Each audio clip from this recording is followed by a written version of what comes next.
Абай айтады, жасаулы деп, малды деп байдан алма. Кедей қызы арзан деп құмарланба. Ары бар, ақылы бар, ұяты бар, ата-ананың қызынан ғапыл қалма дейді. Қазақ қалың мал берген. Қазақ қызды айттырып алған. Қазақ шешесін көріп қызын ал, аяғын көріп асын іш деген. Қазақ ешқашанда балаға өзін таңдатпаған қызды. Қазақ балаға өзі таңдап берген. Жалпы баланы тәрбиелеу деген ұғымды қою керек, әбеке.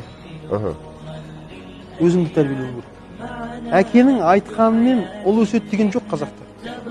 Шешенің айтқанымен қыз өсет деген қазақта жоқ. Қазақ айтады, әкеге қарап ұл өседі, шешеге қарап қыз өсет дейді. Ол саған қарайды. Сен не істеп жүрсің? Сенің қам-қарекетің қандай?